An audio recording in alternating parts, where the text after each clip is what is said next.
আমন্ত্রণ Nexus ladies ক্লাবের আড্ডায়, সাথে আছি আমি নাদিয়া হক এবং আজকে স্টুডিওতে দুজন চমৎকার বন্ধু আছেন। তাদের সাথে আগে পরিচয় করে দিই, তারপরে টপিকটা বলছি। আমার সাথে আজকে আছেন আফরোজা আজম, অভিনয় শিল্পী। কেমন আছেন আপনি? আলহামদুলিল্লাহ, ভালো। আমার খুব ভালো লাগছে অনুষ্ঠানে আসতে পেরে এবং আমাকে আমন্ত্রণ জানানোর জন্য। অনুষ্ঠান সংশ্লিষ্ট সবাইকে ধন্যবাদ। আসসালামু আলাইকুম। অনেক আড্ডা হবে কিন্তু আজকে।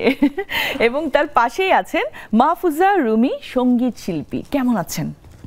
আলহামদুলিল্লাহ, আমিও খুব ভালো আছি। আর বিশেষ করে আজকে নেক্সাস টেলিভিশনে এসে এই অনুষ্ঠানে জয়েন করতে পেরে খুবই ভালো লাগছে। অনেক দিন ধরে আসলে ইচ্ছা ছিল যে লেডিস ক্লাবে আসবো। আমি সবসময় দেখি এই অনুষ্ঠানটা, আমার খুব ভালো লাগে। আর আমার খুব ভালো লাগছে আপনাদের দুজনকে পেয়ে, কারণ একজন অভিনয় শিল্পী, একজন সঙ্গীত শিল্পী। আর আমরা সঙ্গীত শিল্পী পেলে না সুন্দর সুন্দর গানগুলো সব শুনে ফেলি। রাইট। তো আজকে মজার একটা আড্ডা হবে। আমি টপিকটা একটু আমাদের বন্ধুদের জানিয়ে দিই। আমাদের টপিকটা খুবই চমৎকার। আমি শিওর সবাই এই টপিকটা শোনার পরে বলবে হ্যাঁ হ্যাঁ আমার এইরকম ছিল, ওরকম ছিল। সো জানিয়ে দিচ্ছি টপিকটা কি। আমাদের টপিক হলো ছোটবেলার স্বপ্ন। ছোটবেলায় অনেক স্বপ্ন থাকে, যেমন হচ্ছে আমি ছোট্ট করে বলি, আমার প্রফেশন মানে কি হবে এরকম একটা স্বপ্ন ছিল ছোটবেলায়, যেটা হচ্ছে আমি ট্রাক ড্রাইভার হতে চাইতাম। কেন? এটার রিজন একটাই শুধু, আমার যে অ্যাসিস্ট্যান্ট থাকবে সে আমাকে বলবো ওস্তাদ ডানে প্লাস্টিক, ওস্তাদ বামে প্লাস্টিক। সো এগুলো শুনতে আমার খুব ভালো লাগে। মানে ছোটবেলায় খুব একটা স্বপ্ন ছিল, আর মনে হতো কি জায়গায় জায়গায় গিয়ে আমি একটা ছোট ছোট বাড়ি করবো। সো আমার স্বপ্ন এটাই ছিল। আর আরেকটা জিনিস, আমরা ছোটবেলায় যদি কোনো নায়ককে দেখতাম তখন মনে হতো আহারে আমার স্বপ্নের নায়ক। সো আজকে কিন্তু এই টপিক নিয়ে অনেক অনেক মজার আড্ডা হবে। সো আপনারা তাড়াতাড়ি জয়েন করে ফেলবেন আমাদের আড্ডা। সো আপু, আপনার কাছে চলে যাই। অভিনয় শিল্পী, হ্যাঁ, আমি কি এটাকে আপনার অভিনয়কে প্রফেশন হিসেবে বলতে পারি, নাকি এর বাইরেও আর কিছু আছে? না, আমি আসলে মূলত সরকারি চাকরিতে আছি। আমি অডিট অ্যান্ড অ্যাকাউন্টস অফিসার হিসেবেই আছি। 2004-এ আমার চাকরি। তো তারপরে তো চলছে, বিভিন্ন মিনিস্ট্রিতে আমি কাজ করেছি, দায়িত্ব পালন করেছি হিসাব এর উপরে। আর মূলত আপনি বলতে পারেন আমি অভিনয়ে আসা যে করোনাকালীন সময়ে। তো আমার হাজব্যান্ড নাট্যকার, ডিরেক্টর, অভিনেতা স্বাধীন শাহ। ওনার হাত ধরেই, ওনার আগ্রহেই মূলত অভিনয় আসা। চিন্তা করেছে ঘরে যেহেতু আছে বসে অভিনয়টা করিয়ে ফেলি, কারণ এখন আবার বাইরে থেকে তো কোনো আর্টিস্ট এখন নেওয়া যাবে না, ঘরের মানুষ দিয়ে করিয়ে ফেলি। হ্যাঁ, তাও হতে পারে, এটা হয়তো ভেবেছেন। অবশ্য ওনাকে আমি নাটকের মারফতেই পাওয়া। আমি একটা মঞ্চে কিছুটা সময় ছিলাম। আমি ল পড়তাম, ওখানে সাথী নাট্যগোষ্ঠী নামে একটা সংগঠন ছিল।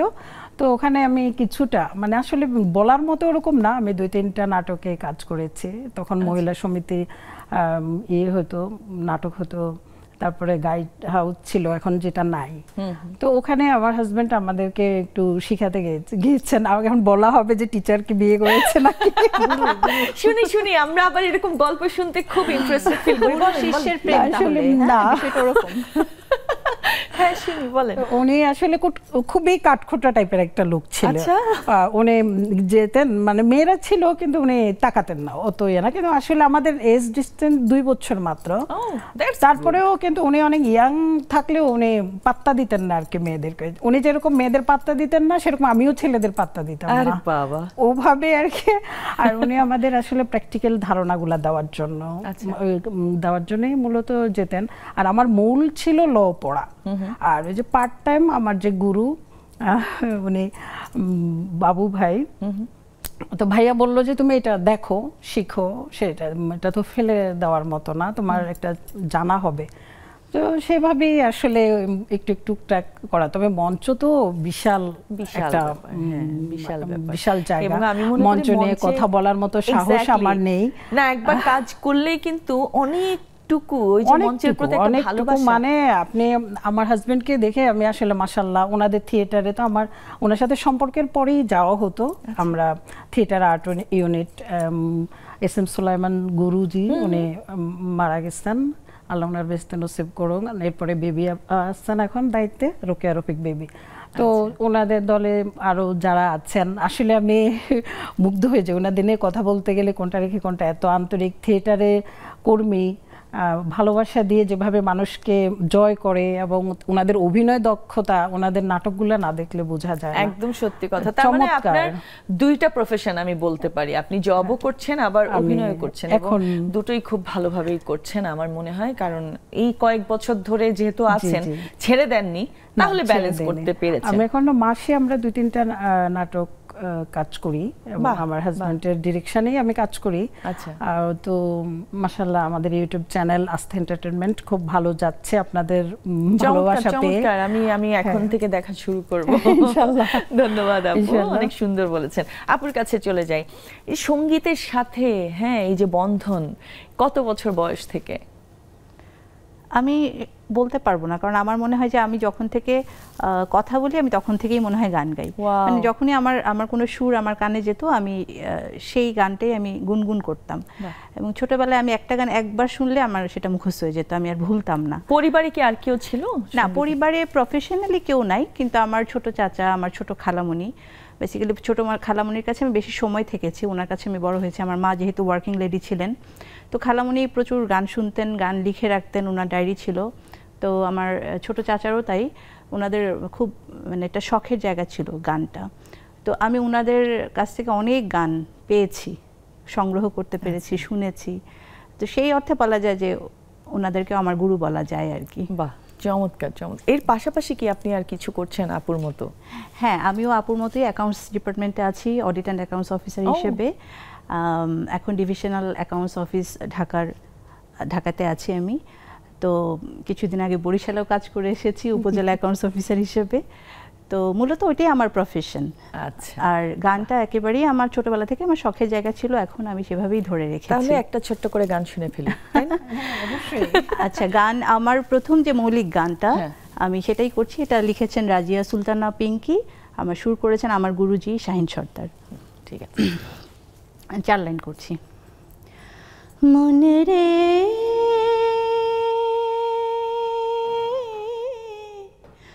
মনে রে আমার, মনে রে আমার, মানুষ চিল্লানা ও মন, মানুষ চিল্লানা, মানুষ চিল্লানা ও মন, মানুষ চিল্লানা। মানুষের ভিতরে কে যে বসত করে, মানুষের ভিতরে কে যে বসত করে, তারে চিল্লানা ও মন, তারে চিল্লানা, তারে চিল্লানা ও মন, তারে চিল্লানা। মানুষ চিল্লানা মন, মানুষ চিল্লানা, মানুষ চিল্লানা মন, মানুষ চিল্লানা। আরো শুনি, আরো শুনবো, আমরা আরো গান শুনবো ওনার কাছ থেকে, কারণ ওই যে বলেছিলাম না, সঙ্গীত শিল্পী মানেই আমি গান শুনবোই শুনবো। আর এত মিষ্টি একটা কণ্ঠ, হ্যাঁ, না শুনে হবে না। আমাদের আজকের টপিকটা কিন্তু খুব খুব চার্মিং একটা টপিক, তাই না? ছোটবেলার স্বপ্ন, আমার ছোটবেলার স্বপ্ন আপনারা শুনে ফেলেছেন। আরেকটা জিনিস ছোট্ট করে বলি, এটা হচ্ছে আমির খানের প্রথম যখন মুভি এসেছিল তখন আমি অনেক ছোট, কিচ্ছু বুঝি না। মানে ওই সময়টা হচ্ছে আমার আপুদের সময় আর কি, মানে ওরা টিনেজার। তো কেমন সে কেমন তাক, হ্যাঁ, আমির খানকে আমার মনে হলো কি কিউট। হ্যাঁ, তারপরে আমি আমির খানকে স্বপ্ন দেখেছি, জাস্ট স্বপ্ন দেখেছি, মানে আমির খান আসছে। সো মানে এটা খুব অদ্ভুত। আমি যখন আমার আপুকে বললাম, এখন আমার আপু যেহেতু ছোট বোনকে খুব ইয়ে করে সবাই, যে হ্যাঁ তোর কথা বলে দিব, এই টাইপের একটা ব্যাপার থাকে না, সবাইকে শুনিয়েছে এবং সবাই এই তুই আমির খানকে স্বপ্ন দেখেছিস, এই টাইপের আর কি। সো আপনাদেরও নিশ্চয়ই অনেক কিছু থাকতে পারে, একটু শুনি। হ্যাঁ, ধন্যবাদ। আসলে আজকে টপিকসটা আমি মনের মতো মনে হচ্ছে যে একদম স্বপ্ন, ছোটবেলার স্বপ্ন বলতে পারবো। আমার ছোটবেলা কেটেছে গ্রামের বাড়িতে।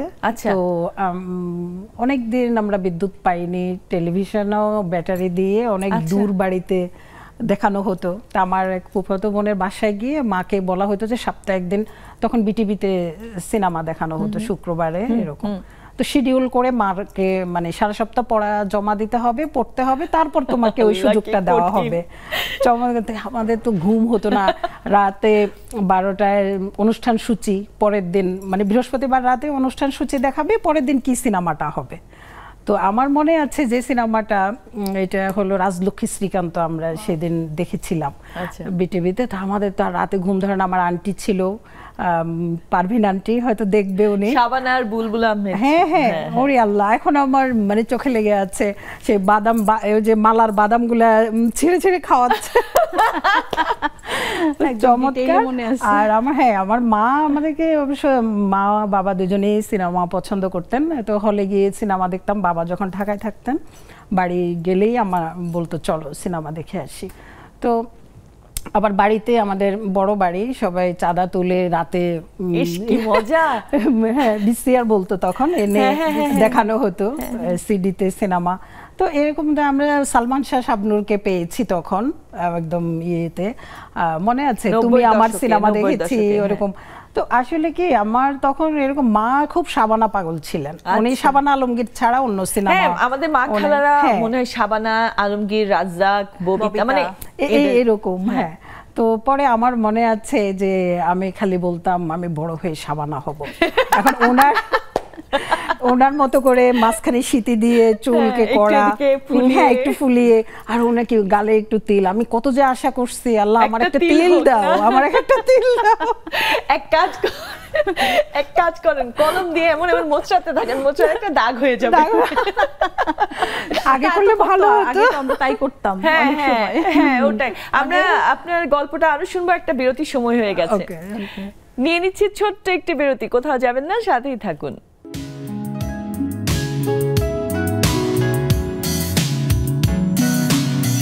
আবার আমন্ত্রণ আমাদের আড্ডায়। আড্ডা অলরেডি জমে গেছে, একদম মানে কি বলবো, জমে ক্ষীর হয়ে গেছে। আপনারা যারা আমাদের সাথে আড্ডা দিতে চান এবং এই টপিক নিয়ে, ছোটবেলার স্বপ্ন নিয়ে কথা বলতে চান, তাড়াতাড়ি চলে আসুন জুমে। সো আপু, আপনি বলছিলেন সিনেমার কথা। মানে ওইটাই সিনেমা।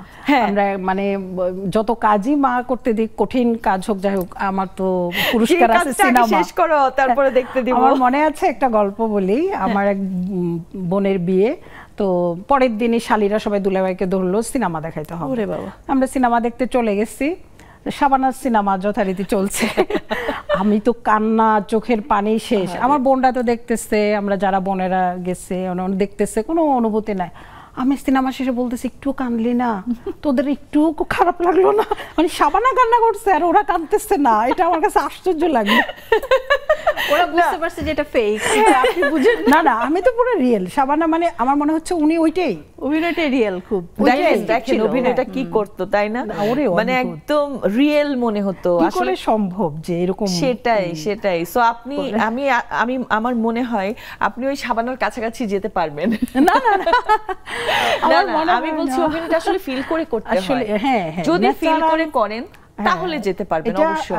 আমার হাজবেন্ড যেহেতু আমার গুরু এখন, উনি, ওনাকে শ্রদ্ধা রেখেই বলছি। আসলে উনি, আমি ওয়াইফ হিসেবে, আমি সেটে কোনো ওয়াইফ এটা আমি শুনতেও চাই না। আমি বলি যে এটা পরিচয় দেওয়ারও দরকার নাই। আমি আসলে কাজ ভালো লাগে, ও যেহেতু প্রশংসা করে, অনেকের কাছেও এখন প্রশংসা পাচ্ছি আলহামদুলিল্লাহ। তো কমেন্টসগুলো পড়লেও ভালো লাগে। অনেকে বলে আমি এখন মানে আমরা ভাই ভাবি চরিত্রে চলে গেছি, এখন আর নায়ক নায়িকা নাই। দুর্ভাগ্য, ওনাকে আগে পেলে ভালো হতো। তো যেহেতু আমরা ভাই ভাবি খালা, মাঝে মধ্যে ছোট বাচ্চা, আপা, দুলা ভাই, এই ক্যারেক্টারটা আমরা করি। তো আগে পেলে আর কি হয়তো নায়ক নায়িকা একটু ভাবা যেত। উনি বলেন যে নেসার, আসলে ক্যামেরাটা আপু সব পারি, ধরেন স্ক্রিপ্ট সহজ পড়ে নিলাম, রিহার্সাল করে নিলাম, যখনই বলে যে অ্যাকশন শেষ, কি বললো, হ্যাঁ কি জানি। মানে আসলে অভিনয়টা সহজ না আমার কাছে, যেটা মনে হলো। Very true. এবং এর চেয়ে কঠিন হচ্ছে মঞ্চে দাঁড়িয়ে। মঞ্চে তো আল্লাহ মুখস্থ কি করে পারেন ওনারা। আমার হাজবেন্ডের দলে তো সব মুখস্থ, মানে অন্যান্য দলেও তাই, অন্যান্য দলেও তাই। মঞ্চে আমি অনেক কাজ দেখেছি, ওনারা মুখস্থ বলতেছেন কি সুন্দর, একজনের পরে। আর এটা তো চেন, আপনি ভুল করলে পরের জন কিন্তু ওনার ডায়লগটা মিলবে না। ওইটা আমরা বলে হইছে, ওর ডায়লগটা খেয়ে ফেলছে। হ্যাঁ, এটাই বলি।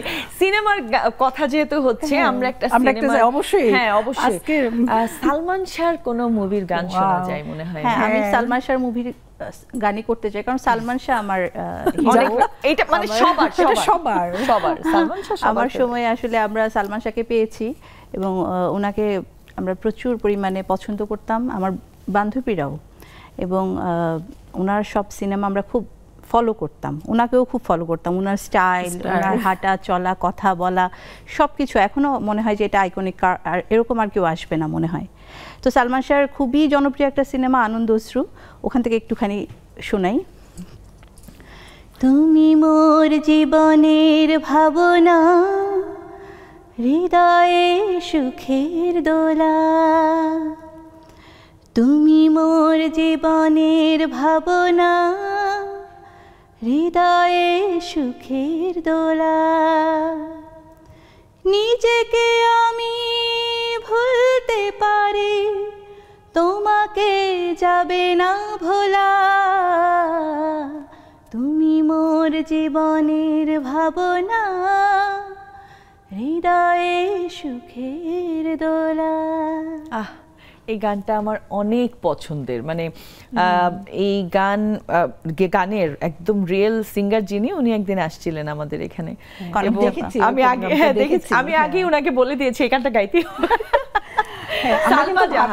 সালমা জাহান আপা উনি এসেছিলেন, কিন্তু প্রথমে যখন শুনেছিলাম আমরা সবাই মনে করেছি কনক চাপা গেয়েছেন। আমি প্রোগ্রামটা দেখেছি, পরে আমার ভুল ধারণাটা জানেন, কনক চাপার সাথে অনেক মিল আছে, অনেক মিল আছে ওনার কণ্ঠে। এবং আমি পরে ওনাকে বললাম যে আমরা আসলেই প্রথমে জানতাম না, আসলে আমিও জানতাম না ওই সময় তো আসলে সালমা জাহান আপা অনেক মানে কম গান করেছেন, প্লেব্যাক খুব কম কিছু গান, যেমন দোলা সিনেমার কয়েকটা গান করেছেন, এবং প্রত্যেকটা গানই ওনার অসম্ভব সুন্দর, সুপারহিট, দারুণ, প্রত্যেকটা সুপার।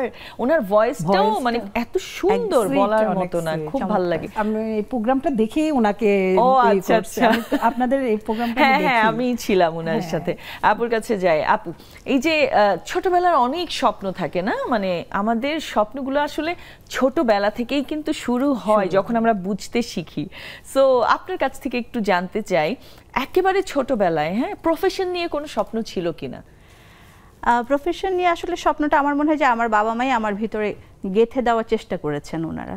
আমার সেরকম কোনো স্পেসিফিক কোনো স্বপ্ন ছিল না, কিন্তু আব্বুর খুব ইচ্ছা ছিল যে আমি ডাক্তার হই। তো আমারও একটা সময় মনে হলো যে হ্যাঁ ঠিক আছে, ডাক্তারি খুব ভালো একটা ভালো পেশা, মানুষের সেবা করা যায়, কিন্তু যত বড় হলাম তত বুঝলাম যে এটা আসলে খুব কঠিন। স্বপ্ন ভেঙে চুরমার, সারা জীবনই পড়াশোনা করতে হবে। তারপরে আমার একটা প্রফেশনের প্রতি খুব একটু বড় হওয়ার পরে আমার খুবই শখ হয়েছিল, সেটা হচ্ছে পাইলট। হ্যাঁ, বিমানের পাইলট, বৈমানিক হওয়ার। সবারই মনে হয় এরকম একটা মানে ওরা যাবে, হ্যাঁ মনে হতো যে উঠতে পারছি আমি, হ্যাঁ উঠতে পারবো আমি যদি পাইলট হতে পারি। তখন এই স্বপ্নটা খুব আমার ভেতরে কাজ করতো যে পাইলট যদি হতে পারতাম। একসময় মনে হতো যে বিমানের যে বিমানবালা হয় এদেরকেও খুব ভালো লাগতো যে ওরা তো উঠতে পারে। হ্যাঁ, ওই যে একদম আমার মতো, মানে ট্রাক ড্রাইভার থেকে ডাইরেক্ট চলে গেলাম আমি বিমানবালায়। হ্যাঁ, যখন বুঝলাম যে আচ্ছা ঠিক আছে, আমি একটু দেখতে সুন্দর হচ্ছে, চেষ্টা করলে পারবো, বিমানবালা হয়ে যায় অবশ্যই। এইভাবে চিন্তা করতাম, কারণ ওই যে বললেন না আপনি ফ্লাই করে। হ্যাঁ, শুধু ওরা দেখতে এত সুন্দর, পুতুলের মতো, ওরা এত সুন্দর করে সেজে থাকে, ওদের গেট আপ, ওদের চুলের যে স্টাইল, হেয়ার স্টাইল, মানে সবকিছুই মানে আমার কাছে মনে হতো যে এটা স্বপ্নের মতো। এটা মনে হয় কোনো বাস্তব মানুষ আমার কাছে মনে হতো না। এবং শাড়ি পরার যে স্টাইল, ওটাই বেশি টানতো অনেক। বিমানের মানে যখন ক্যাবিন ক্রু দেখা হতো ওদেরকে, শাড়ি পরার স্টাইলটা বেশি টানতো। এটা দেখবেন ছোটবেলায় খুব বেশি মানে অ্যাট্রাক্ট করে এই বিষয়গুলো মেয়েদেরকে বিশেষ করে, তাই না? আচ্ছা আপু, এই যে যখন আপনি মানে সঙ্গীত শিল্পী হয়ে আসলেন, হ্যাঁ আপনার কি কখনো এরকম কোনো স্বপ্ন ছিল আপনার একটা ইনস্টিটিউট হবে বা আপনার অনেক স্টুডেন্টস থাকবে, এই ধরনের কোনো স্বপ্ন কি ছিল বা এখনো আছে? না, আমি আসলে সঙ্গীতটাকে কখনোই সেভাবে প্রফেশনাল হিসেবে নিতে চাইনি। আমার সঙ্গীতটা আমার সবসময় শখের জায়গা ছিল। তবে আমার এই ক্ষেত্রে আমার এক্সপিরিয়েন্স আছে। আমি যেখানে শিখেছি, আমার গুরুজি শাহিন সর্দার স্যারের একটা একাডেমি আছে, সারগাম ললিত কলা একাডেমি, আমি ওখানকারই স্টুডেন্ট, আমি ওখানেই শিখেছি। তো একটা সময়ে আমাকে যখন আমার মোটামুটি আমার কোর্স প্রায় সমাপ্তির পথে শেষের দিকে, তখন আমাকে স্যার বললেন যে তুমি আমাদের যে ছোট সোনামণি শাখা আছে, দুটো শাখা ছিল, একটা একদম ছোট বাচ্চাদের আর একটা বড়দের। তো স্যার বললেন যে তুমি ছোট সোনামণি শাখাটাকে তুমি সামলাও, তুমি ভালো করবে, তুমি ওদেরকে শেখাও। তো তখন আমি ওই প্রস্তাবটা একদম লুফে নিলাম যে এটা খুব সুন্দর, আমি শিখাতে পারবো, বাচ্চাদের সাথে থাকবো, এবং আমারও একটা চর্চা হবে। তো ওই সময়টা আসলে ওই স্যারের ইন্সপিরেশনই ওভাবে করা, কিন্তু কখনো আমি সেভাবে প্ল্যান করি নাই যে আমি শেখাবো। পরবর্তীতে অনেকেই আমার কাছে শিখেছে, আমার বাসায় এসে বাচ্চারা শিখেছে, আমার কলিগের বাচ্চারা অনেকে আমার কাছে দীক্ষা নিয়েছে গানের। কিন্তু সেভাবে আসলে ইনস্টিটিউশন করার মতো, আমি যেহেতু অন্য প্রফেশনে আছি, কিন্তু সঙ্গীতকে নিয়ে সেভাবে আসলে বড় পরিসরে ভাবার মতো অবকাশ হয়নি, এবং আমি কখনো ওভাবে চেষ্টাও করি নাই। আচ্ছা আচ্ছা আচ্ছা, আপুর কাছে আসি। এই যে অনেক সময় হয় না এরকম, আমরা একটা স্বপ্নকে লালন করতে থাকি এবং আস্তে আস্তে বড় হতে হতে এই যে আমরা একদম ডিটারমাইন্ড হয়ে যাই যে আমি এই কাজটা করবই কখনো না কখনো। এটা খুব ছোট হতে পারে, খুব বড় হতে পারে। যেমন হচ্ছে কোনো মানুষকে সাহায্য করা, হ্যাঁ, এই জিনিসটা দেখবেন এখনো পর্যন্ত অনেক বাচ্চাদের মনে থাকে যে আমি বড় হয়ে যখন আমার একটু টাকা হবে, আমি যখন আর্ন করব, তখন একটু একটু করে হয়তো হেল্প করতে পারবো। এরকম কখনো কোনো ইচ্ছে ছিল কিনা?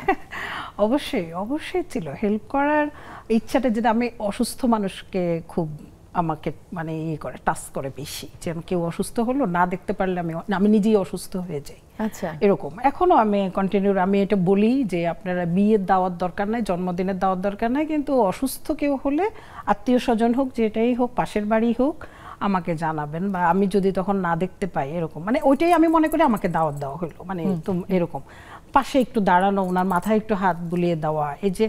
তো এরকম আমার ছোটবেলা থেকে প্রচুর হিস্ট্রি আছে।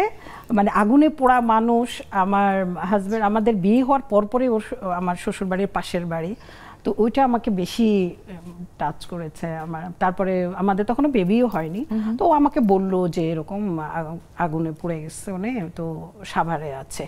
তো গেলাম, দুজনে রান্না টান্না করে খাবার নিয়ে আমি ওনাকে ভাবছি এইভাবে যে হয়, মানে এটা আমার দেখা ছিল না। অন্যান্য রোগী দেখেছি, কিন্তু এরকম এটা বলার মতো না আর কি। ওনাকে মশারি দিয়ে রাখা হয়েছে, কিন্তু উনি কথা বলতে পারছেন।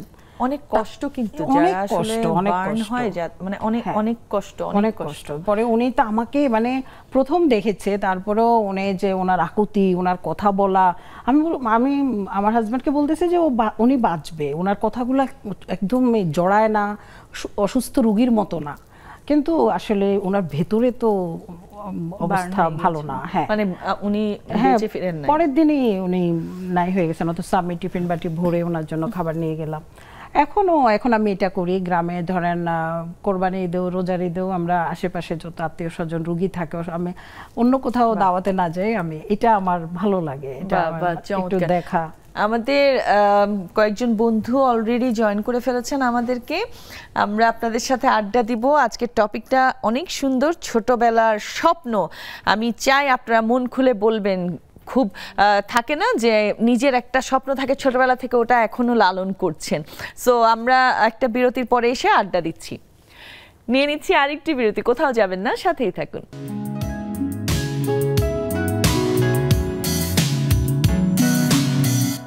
আবার আমন্ত্রণ আমাদের আড্ডায়। আড্ডা তো অনেক সুন্দর হচ্ছে এবং আমাদের বন্ধুরাও জয়েন করে ফেলেছেন। সবার কাছ থেকে শুনবো ছোটবেলার স্বপ্ন নিয়ে। আগে চলে যাই সুরমা আপুর কাছে। সুরমা আপু। শুভ সন্ধ্যা আপু, আসসালামু আলাইকুম। শুভ সন্ধ্যা। ওয়ালাইকুম আসসালাম। শুভেচ্ছা সবাইকে সন্ধ্যাকালীন। ছোটবেলার স্বপ্ন আপু, ছোটকালে তো অনেক কিছুই স্বপ্ন দেখতাম, যেগুলি অর্থই বুঝতাম না তখন। এখন ছোটবেলায় স্বপ্ন দেখতাম ডাক্তার হব, উকিল হব, কত কিছু স্বপ্ন দেখতাম, কোনো কিছুই অর্থ বুঝতাম না তখন। তবে এখন দেখতেছি যে পড়াশোনা করছি, মানে যেই যেই ধাঁচে পড়াশোনা করে আসছি, আমি বাংলা অনার্স কমপ্লিট করছি আপা। তো সেই ক্ষেত্রে দেখা গেছে যে আমি আমার সংস্কৃতির মধ্যেই আছি। আচ্ছা। অনেক স্বপ্নই দেখছি, উকিল ডাক্তারও হইতে পারি নাই, কিন্তু আমি সংস্কৃত নিয়ে আমার অবস্থানে আমার কাছে মনে হয় যে আমি খুব ভালো আছি আপু, বাহ আলহামদুলিল্লাহ। বাহ, চমৎকার, খুব ভালো লাগলো শুনে। নেলি আপা একটু আনমিউট করেন। হ্যাঁ, আসসালামু আলাইকুম নাজিয়া। ওয়ালাইকুম আসসালাম। আসলে অনেক স্বপ্ন, যখন যেটা দেখতাম সেটাই স্বপ্নে দেখতাম, সেটাই করতে ইচ্ছে করতো। যেটা করতো সেটা নিজেরও আমাকে করতে ইচ্ছে করতো। তো খুব ইচ্ছা ছিল গান শেখার, যেহেতু বান্ধবীরা গান টান শিখতো সবাই, আমার ফ্যামিলিতে আবার ওটা পছন্দ করতো, তো ওটা আমি পাইনি, মেয়েদের শিখাইছি। তো আরো ছিল বেড়ানো, গ্রামে গেলে গ্রামের ছেলেদের সাথে একটু, ছেলে মেয়েদের সাথে ঘোরা, মনে হতো যে ওদের সাথে যদি ঘুরতে পারতাম, ওদের মতো মাঠে যেতে পারতাম, পড়াশোনা না করতে পারতাম। পড়াশোনাটা আবার আমার একদম ভালো লাগতো না, একদম আমারও খেলতে পারতাম, ওইটাই ভালো লাগতো, গ্রামে গিয়ে সবার সাথে খেলা করা, এটাই ভালো লাগতো। তো ওইটাই অনেক মজা। আসলে আসলেই সত্যি কথা। তো স্বপ্নের পরিবর্তন। আচ্ছা, ধন্যবাদ, অনেক ধন্যবাদ। মিষ্টি আপা, আমি জানি মিষ্টি আপার অনেক ইন্টারেস্টিং স্বপ্ন ছিল, দেখি শুনি।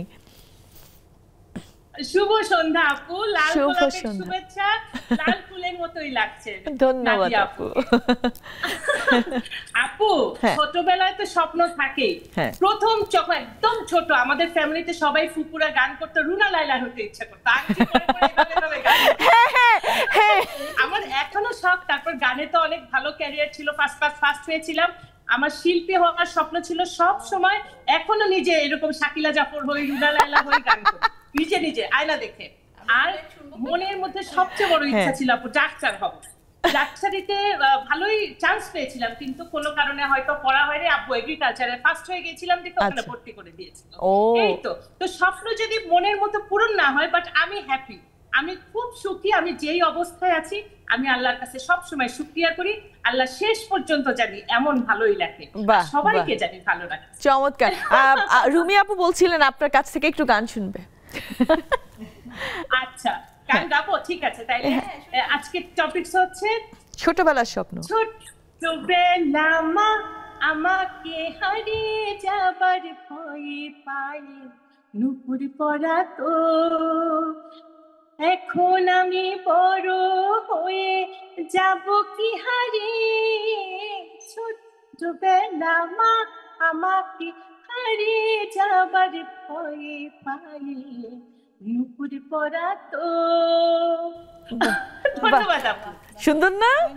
হ্যাঁ, মিষ্টি আপা খুব খুব সুন্দর করে গান গেয়েছে, খুব ভালো লাগলো আপনাদের সাথে আড্ডা দিয়ে। আবারও চলে যাই স্টুডিওতে।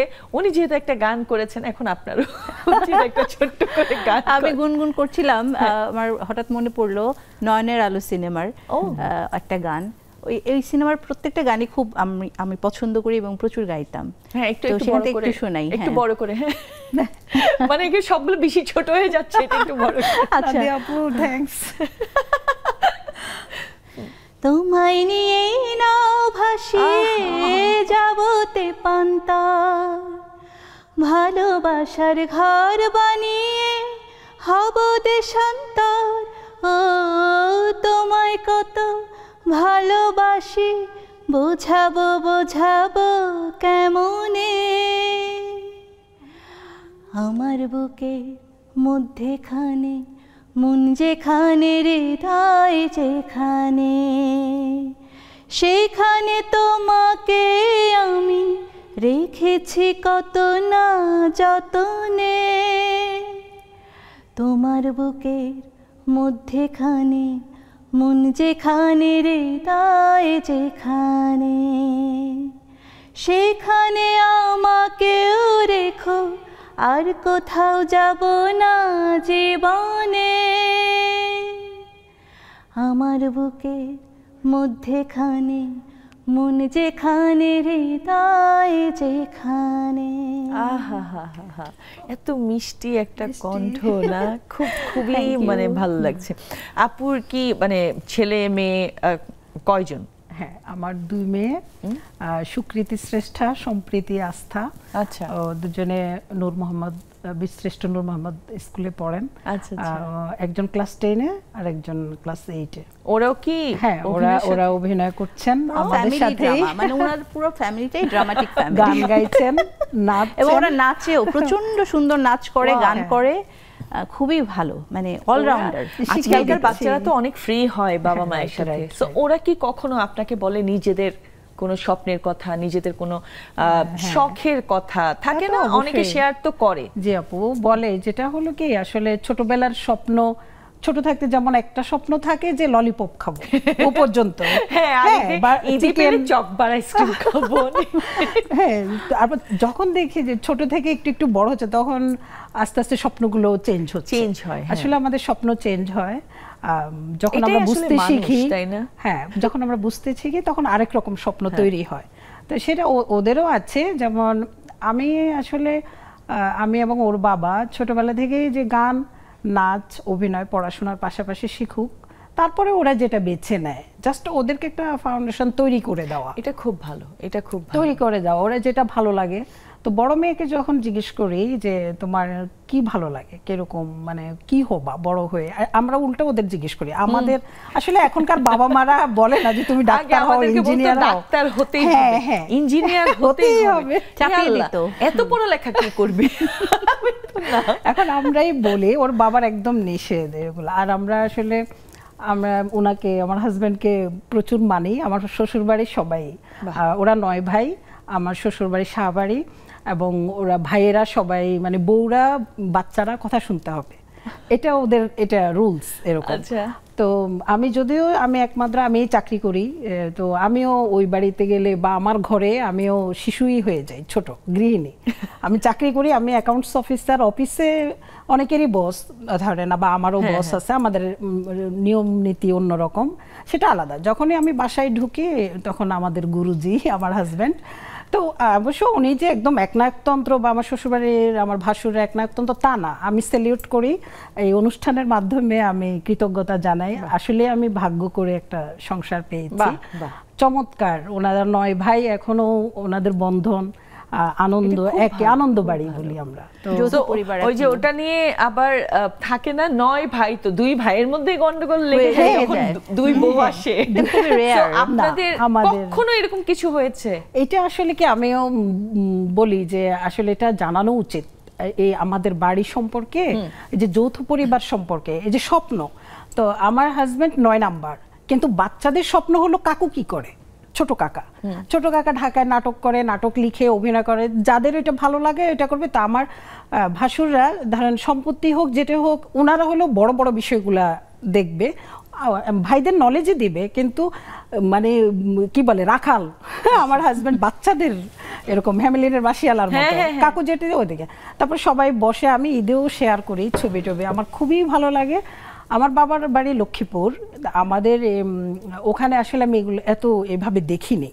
আপনি যে বললেন না 2 ভাই একত্রে হয় না, তো এটা ঠিক, আমি এটা দেখেছি, 2 ভাই বা এরকম আমাদের ফ্যামিলিতে আছে, আর ওদের ফ্যামিলিটা পুরো আলাদা। অবশ্য আমি ওকে বিয়ে করা বা পছন্দ করা এটাই কারণ যে ওরা 14 ভাই বোন, সবাই খুব ইউনিটি, 9 ভাই, আমরা 9 বউ, এবং ওরা আমার সবাই একসাথে গেলে একটা মেজবান হয়ে যাওয়ার মতো। 53 জন হয়েছে, 53 জন আমরা পুরো ফ্যামিলি। হ্যাঁ, আমি বলি তো ইত্যাদি, হুমায়ুন স্যার ইয়াকে বললে, হানিফ শোকত স্যারকে বললে হয়তো আমাদের গুলো একটু দেখালে অনেকের পরিবার হয়ে যায়, হোয়াই নট বলে দেখা উচিত। আমাদের বাচ্চাদের একটাই স্বপ্ন, ওরা ভাই বোন একত্রে থাকবে, প্রতিদিনই গণাগুনি করে। যখন এটা মজার জিনিস যে আমরা আমার 2 জায়ের একটা, তো বলে যে আরেকটা বেবি নেবে, না আমরা 9 ভাই 9 বোন হয়েছি, আর বাড়ানোর দরকার নাই। এটা ভালো ছিল, তারা ভাইয়েরা আর বড় হবে না। আমরা আরো আড্ডা দিব একটা বিরতির পরে। নিয়ে নিচ্ছি একটি বিরতি, কোথাও যাবেন না, সাথেই থাকুন, যাচ্ছি আর এক্ষুনি ফিরছি।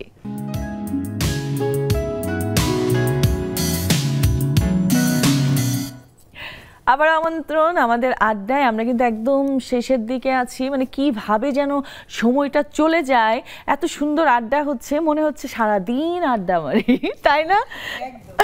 ও আমি কেন এত কম সময়। হ্যাঁ এরকম আসলে তো আমরা নারীরা যখন বসে আড্ডা মারতে মানে ন্যাচারালি আপনি দেখেন যখন হয় তখন তো সময় কোথায় চলে যায় এই কথা থেকে ওই কথা, এবং আমাদের আড্ডাটা আসলেই এমন হয়।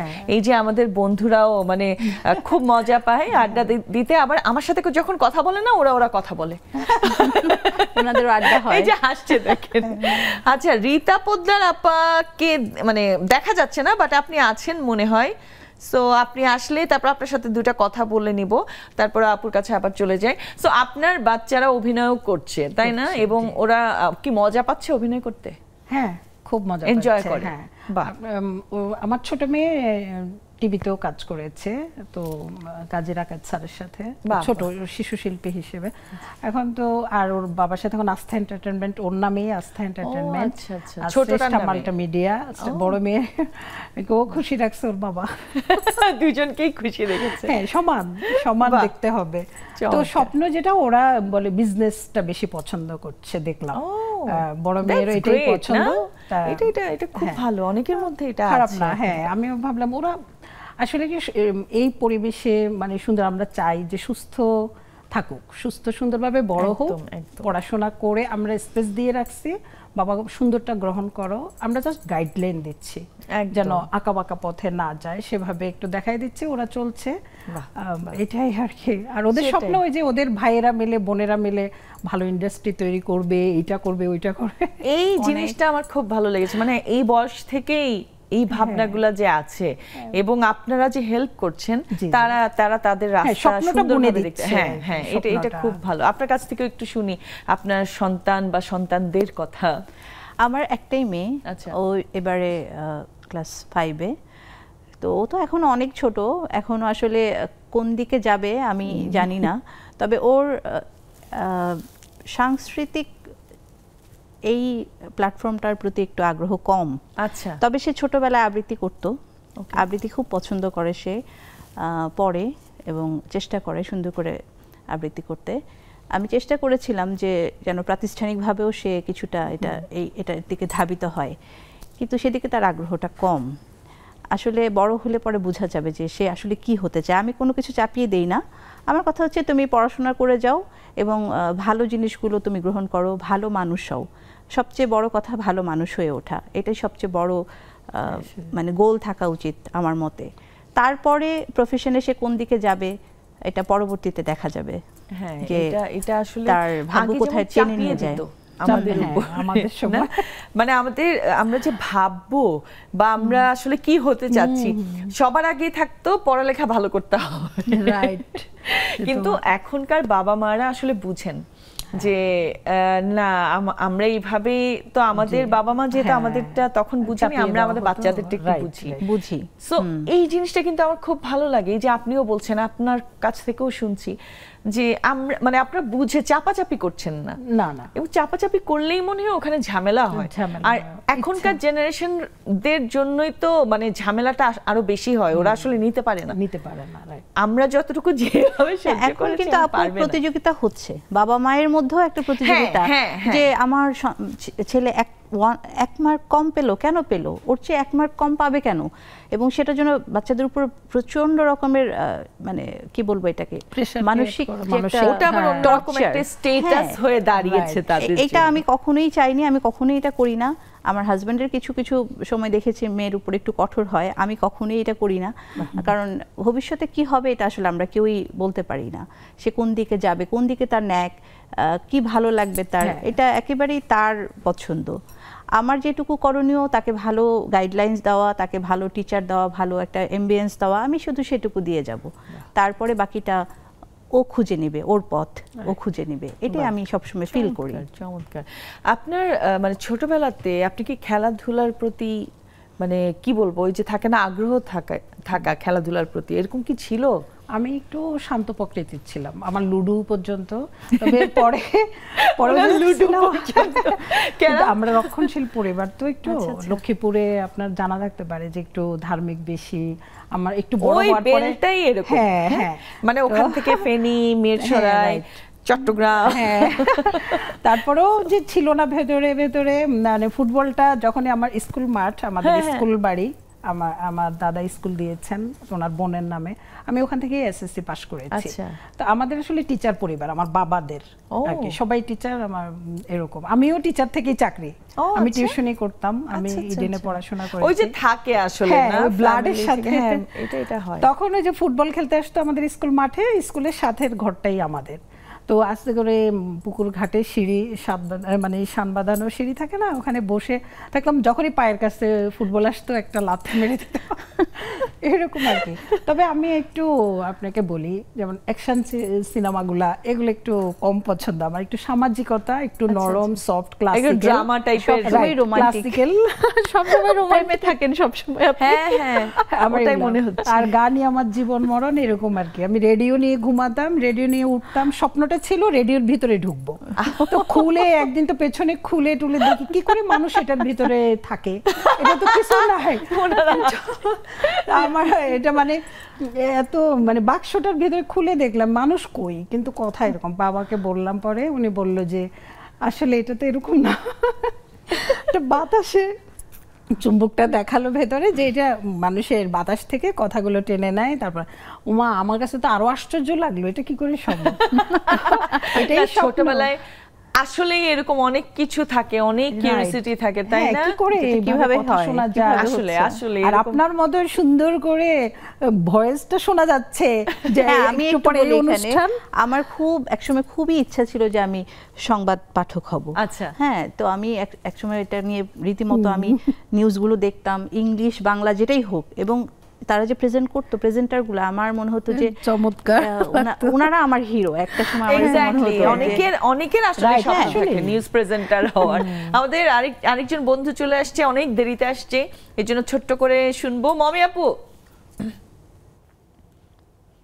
আপু শুনতে পাচ্ছেন? আনমিউট করেন তাড়াতাড়ি। হ্যাঁ আপু শুনতে পাচ্ছি, আজান পড়তেছে তো এই জন্য। ও আচ্ছা আচ্ছা, ছোট্ট করে একটু জানতে চাই, ছোটবেলা থেকে কি আপনার স্বপ্ন ছিল বিজনেস ওম্যান হবেন? ধন্যবাদ আপু, অনেকদিন পর মানে জুমে আসলাম, সময় সংক্ষিপ্ত। আসলে আপু জীবন চলছে জীবনের গতিতে, কখন যে কি হব কিছুই ভাবিনি, কিন্তু সবসময় ভাবতাম যে কিছু একটা করতে হবে। জব করার ইচ্ছা ছিল, ওটা তো হলো না যে কোনো কারণে, এখনই তো তাহলে ধরেই নিলাম এটাও আপনার এক ধরনের স্বপ্ন ছিল। বাহ চমৎকার, আপনাদের অনেক অনেক ধন্যবাদ। আজকে মানে একেবারে শেষের দিকে আছে এবং মমি আপু অনেক দেরিতে জয়েন করেছে বলে অল্প কথা বলতে পেরেছি। সো আপনাদের দুজনকে অনেক অনেক ধন্যবাদ এত সুন্দর করে আপনাদের গল্প শোনানোর জন্য। আমরা কিন্তু গান শুনতে শুনতে বাড়ি যাব। আজকে আমার একটা স্বপ্ন বাস্তব আছে, মানে একটু পরপরই গান, পরপরই গান। আপনি তো বললেন একটু আগে আপনার গান অনেক পছন্দ। আমি বিদায় নিয়ে নিচ্ছি দর্শকদের কাছ থেকে, তারপর আমরা গান শুনতে শুনতে বাড়ি যাব। আজকের মতো এখানেই শেষ করতে হচ্ছে। মানুষের তো স্বপ্ন থাকে, আমরা স্বপ্ন দেখি বলে বেঁচে থাকি। সো স্বপ্ন দেখা বন্ধ করবেন না। সবাই ভালো থাকুন, সুস্থ থাকুন, নেক্সাস টেলিভিশনের সাথেই থাকুন। আচ্ছা, আমি আজকে যে গানটি দিয়ে শেষ করছি, এটা আমার আরেকটি মৌলিক গান। এটা লিখেছেন আমিনা ফাহিম, সুর করেছেন তিতাস বিশ্বাস। কোনো এক ফাল্গুনি সন্ধ্যায় তুমি চিনে নিও আমারে, কোনো এক বৈশাখী বিকেলে তুমি কিনে নিও আমারে। আমি উদাসী দুপুর সাজিয়ে দেব, আমি আলসে সকাল রাঙিয়ে দেব, তুমি বেঁধে রেখো আমারে। কোনো এক ফাল্গুনি সন্ধ্যায় তুমি চিনে নিও আমারে। ওই শান্ত নদীর তীরে জোছনার জলে বাঁকা চাঁদ মৃদু দোলে, যেও না গো চলে। শান্ত নদীর তীরে জোছনার জলে বাঁকা চাঁদ মৃদু দোলে, যেও না গো চলে। কোনো এক শ্রাবন্তী ঝড়ে তুমি কাছে ডেকো আমারে, কোনো এক বাসন্তী বিকেলে তুমি ছুঁয়ে দিও আমারে। আমি উদাসী দুপুর